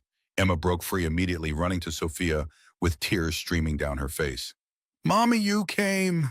Sophia knelt, embracing her daughter fiercely, relief washing through her in a wave so powerful it nearly brought her to her knees. Of course I came. I will always come for you no matter what. Over Emma's shoulder, her eyes met Ethan's as he held Leah close. The connection between them transcended words, gratitude, respect, and something deeper that had been growing steadily, despite all attempts to deny it. Jake supervised Reynolds' arrest personally, reading him his rights as agents led him to a waiting vehicle. Additional charges will be filed for kidnapping, attempted murder, and the bombing, he informed them. He won't see freedom again for decades, if ever. The drive back to the city passed in emotional exhaustion, both girls eventually falling asleep in the back seat, their hands clasped together even in slumber. Sophia watched them in the rearview mirror, marveling at their resilience and the bond they had formed through shared experience. The Phoenix Center was cordoned off with police tape when they arrived, smoke damage visible even from outside. Firefighters had contained the blaze, but significant portions of the interior were destroyed. The dream they had built together stood damaged, but not defeated, much like themselves. "We'll rebuild," Ethan said quietly, standing beside her as they surveyed the damage. "Better and stronger." Sophia nodded, finding unexpected peace despite the destruction. The center was just a building. The idea behind it, the commitment to prioritizing safety and human dignity over profit, remained intact. The following weeks brought a whirlwind of activity. Reynolds' arrest made national headlines, especially once the full extent of his crimes became public. The medical device scandal triggered congressional hearings on corporate accountability and regulatory oversight. Former Grant Tech employees came forward with additional testimony, revealing a culture of corner-cutting and intimidation that had existed for years. Sophia found herself in demand as a consultant on corporate ethics reform, while Ethan's expertise in safety protocols attracted attention from companies suddenly motivated to address potential liabilities. The Phoenix Center's mission gained urgency and credibility from the very attack meant to destroy it. They temporarily relocated operations to a community college that offered classroom space, continuing scheduled training programs while rebuilding efforts began at the original site. The bombing, rather than discouraging enrollment, had dramatically increased interest. Each class filled to capacity with workers seeking to understand their rights and managers looking to create genuine safety cultures. One evening, as they reviewed architectural plans for the renovated center, Ethan looked up to find Sophia watching him with an expression he couldn't quite read. What he asked, suddenly self-conscious. "I'm trying to reconcile the man who appeared in that parking garage with the man sitting across from me now. Sometimes it seems like two different lives." Ethan considered this, setting down his pencil. Maybe it is two different lives. Or maybe it's just that we're finally living the right ones. The rebuilding process brought unexpected allies. Former Grant Tech employees volunteered weekends to help with construction. Local businesses donated materials and services. Even Janet Winters, now interim CEO of Grant Tech after a boardroom shakeup, offered corporate support, partly as public relations, but also as personal atonement for years of looking the other way. 3 months after the bombing, the Phoenix Response Center reopened with a ceremony much different from the first. No media circus this time, just a quiet gathering of those who had contributed to its resurrection. Sophia stood on the small stage, looking out at faces that had become family through shared purpose in adversity. "This center exists because of you," she told them, emotion making her voice uncharacteristically husky. "Not just your labor or donations, but your belief that we can create workplaces where every life is valued, where profit never takes precedence over people."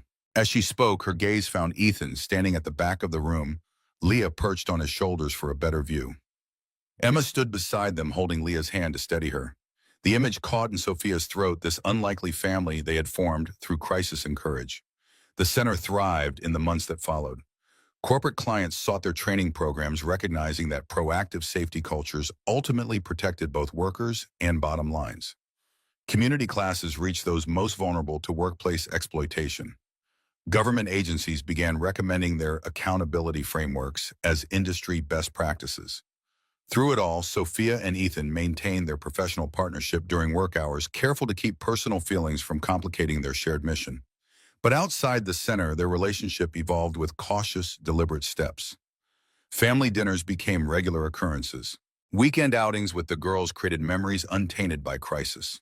Conversations stretched late into evening hours after the children were asleep.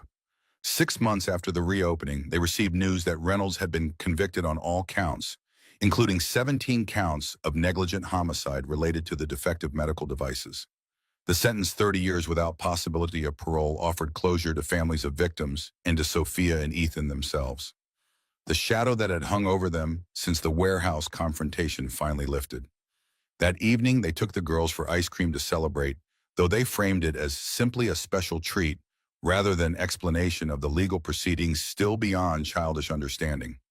Watching Emma and Leah compare flavors and giggle over brain freeze, Sophia felt a profound sense of gratitude for this unexpected second chance at life and purpose. Later, after the girls were asleep, she and Ethan sat on the balcony of his new apartment, a larger unit in the same complex with proper bedrooms for both girls and a study converted to an office for Phoenix Center work. The night was clear, stars visible despite the city lights spread below them. "Do you ever miss it?" Ethan asked suddenly. "The corporate life, the power and prestige." Sophia considered the question honestly. "Sometimes I miss the certainty, the clear metrics for success. This work we're doing now, measuring its impact, is more complicated." "But more meaningful," Ethan suggested. She nodded, sipping her tea. "More meaningful because it's more complicated. Because it deals with people, not just numbers on a spreadsheet." The comfortable silence between them spoke to how far they had come from their first antagonistic encounters. Trust had been built through crisis, respect, through observation of each other's strengths, and something deeper, through the shared commitment to both their work and their daughters.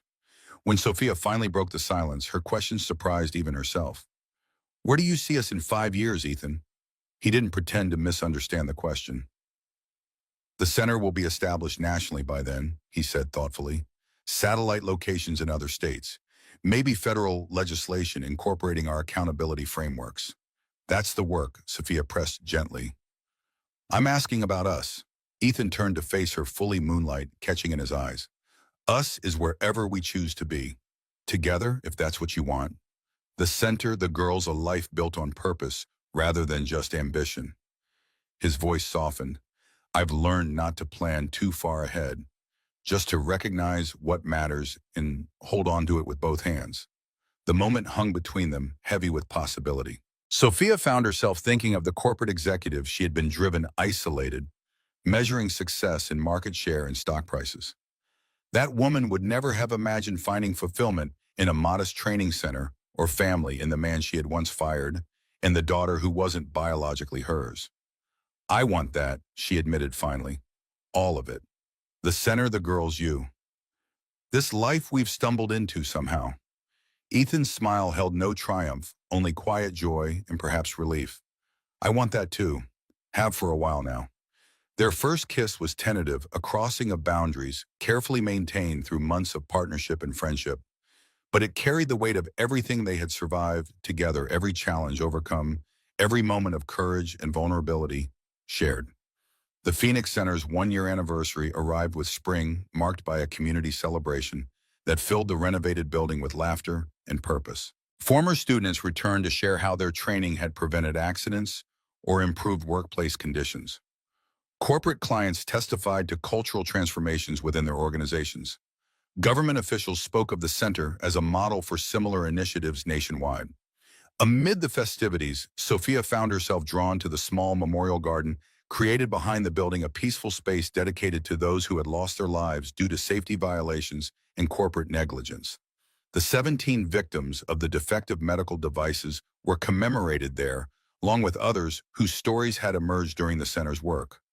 Ethan found her there, standing quietly among the flowering plants and small stone markers. "The girls are asking for you," he said softly. "They want to cut the cake." Sophia nodded but didn't immediately move. "Sometimes I wonder if we've done enough, if anything can really balance the scales against so much loss." Ethan's hand found hers warm and steady. "We can't bring them back, but we can make their deaths matter by changing what happens next." He gestured toward the building behind them, where dozens of people celebrated not just the center's survival, but its mission. "All of this exists because you refused to look away, because you chose to act when it would have been easier not to." His words settled something within her, not erasing the weight of responsibility, but making it bearable through shared purpose. Together they returned to the celebration, to Emma and Leah, waiting impatiently by an enormous cake decorated with the Phoenix Center logo. The moment captured everything they had built together, not perfection, but purpose. Not absence of challenge, but courage to face it. Not the life either had planned, but the one they had found through unlikely circumstances and deliberate choice. That evening, after the celebration wound down and the last guest departed, Ethan gathered everyone in the main training room. Sophia assumed he wanted to discuss cleanup or plans for the following day's regular classes. Instead, he knelt before her, producing a small box from his pocket. The ring inside wasn't elaborate or ostentatious, a simple band with a small stone that caught the light. but the meaning behind it filled the room more completely than any diamond could have. I'm not good with formal speeches, Ethan admitted, his usual composure finally faltering.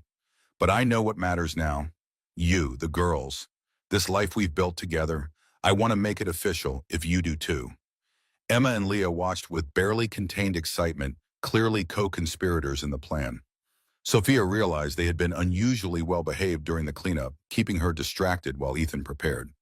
Is that a yes? Ethan asked when her silence stretched longer than he expected. Sophia laughed through sudden tears. Yes! Of course, yes! The girls erupted in cheers, rushing forward to embrace them both. The four of them stood together in the center they had built from crisis and conviction, arms intertwined, the future stretching before them, with possibilities none could have imagined a year earlier. The wedding took place 3 months later in the Phoenix Center's courtyard, transformed for the occasion with flowers and lights. The guest list included those who had become family through shared purpose. Jake and his wife, Janet Winters, Frank Martinez, who had leased them, the building neighbors who had supported them through difficult times, students whose lives had been changed through their training programs.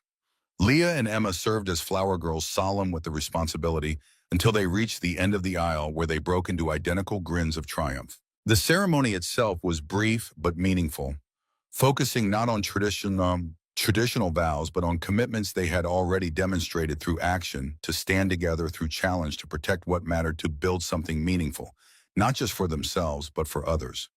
The reception that followed felt less like a formal celebration than a family gathering expanded to include an entire community. Tables spread across the courtyard hosted conversations between corporate executives and factory workers, government officials and community activists, all united by connection to the center's mission. As evening fell and lights twinkled overhead, Sophia found herself watching Ethan dance with both girls, one in each arm, their laughter floating across the courtyard. The sight filled her with a contentment she had never experienced in her previous life of corporate achievement and material success. Janet Winters approached, champagne glass in hand, following Sophia's gaze. You've built something remarkable here. Not just the center, but this family. Sophia smiled, accepting the compliment with a deflection, another change from her former self. Thank you. Though I think it built us as much as we built it. Janet nodded thoughtfully. Grant Tech is implementing your accountability frameworks across all facilities now. Reynolds' replacement is serious about reform. That's good to hear. Sophia meant it sincerely, having made peace with her former company and role. The work matters more than who gets credit for it. As Janet moved on to speak with other guests, Ethan approached the girls, having been claimed by Jake's wife for a cookie expedition. He extended his hand with formal playfulness. May I have this dance, Miss and Mrs. Ward? Sophia took his hand, smiling at the new name she had chosen to embrace, symbolizing not submission to tradition, but conscious choice of a shared identity. You may indeed, Mr. Ward. They moved together on the makeshift dance floor, comfortable in each other's space after months of growing closeness. Around them, their unlikely extended family continued celebrating not just their marriage, but the community and purpose they had created together. I keep thinking about what you said when we first started rebuilding the center, Sophia admitted as they danced, that maybe we were finally living the right lives. Ethan nodded, his hand warm against the small of her back. And I think you were right. This isn't the life I planned or expected. It's better, more challenging sometimes, but more real. The music shifted to a slower tempo, and they adjusted their steps accordingly, the physical harmony reflecting the partnership they had built through crisis and commitment. Ethan glanced toward where Emma and Leah had returned, heads bent together in conspiratorial whispers over plates piled with desserts. They're plotting something, he observed with paternal resignation. They're always plotting something, Sophia laughed. That's what happens when you raise them to be problem solvers.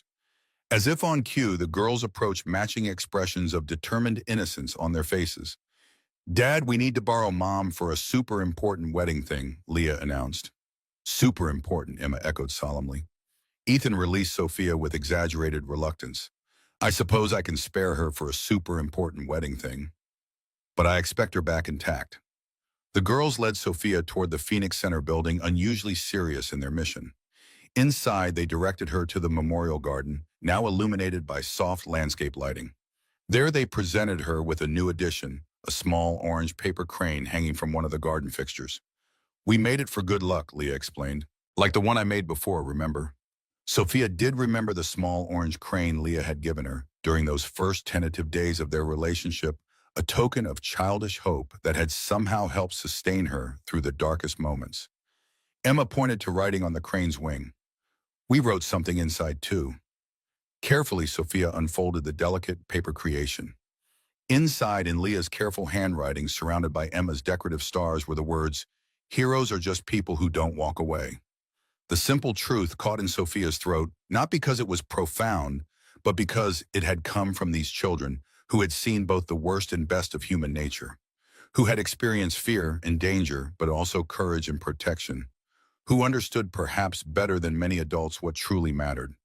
Ethan appeared in the garden entrance, watching the three of them with quiet contentment. Found the super important wedding thing, I see. The girls nodded solemnly, mission accomplished. When Sophia's eyes met his over their heads, the connection between them needed no words. Gratitude for this unlikely second chance commitment to the path they had chosen together. Certainty that whatever challenges lay ahead, they would face them not alone, but as the family they had built from crisis and courage. Later that night, after the last guest had departed and the girls had finally succumbed to exhaustion, Sophia and Ethan stood together on the Phoenix Center's roof. Below them, the city lights stretched to the horizon, countless lives intersecting in ways both ordinary and extraordinary. Above them, stars punctuated the darkness, constants in a changing world. Quite a year, Ethan mused his arm around her waist. Quite a lifetime, Sophia corrected gently, with hopefully many more good years ahead. The orange paper crane sat on the ledge beside them, a fragile symbol of resilience and hope. Like the mythical phoenix that had given their center its name, they had emerged from destruction, not unchanged but renewed stronger, for having been broken wiser, for having lost their way, more complete, for having found each other against all odds. This is just the beginning, Ethan said, his voice carrying certainty born not of naivety, but of hard-won experience. The real work is still ahead of us. Sophia leaned into his embrace, accepting both the challenge and the promise his words contained. Then it's a good thing we're not doing it alone. The night air carried the scent of new beginnings, fresh paint from the renovated center, blooming flowers from the memorial garden, possibility unfurling like the pages of a story still being written. Not a perfect ending, for there was no such thing in lives honestly lived, but a perfect moment to be treasured even as they moved forward into whatever came next. Their journey had begun with violence and fear in an underground parking garage, a CEO in danger, a former employee risking everything to help two single parents trying to protect their daughters in a dangerous world. It continued now with purpose and hope, with a center dedicated to preventing others from suffering similar fates, with a family forged through crisis and choice. Heroes are just people who don't walk away. The children's wisdom echoed in Sophia's mind as she gazed out at the city before them. She and Ethan weren't heroes from storybooks or movies, but simply people who had refused to look away when confronted with injustice, who had chosen again and again to stay and fight rather than retreat to safety, who had built something meaningful from the wreckage of what came before. That choice to stay, to rebuild, to hope, had given them everything that mattered. Each other, their daughters, purpose beyond profit.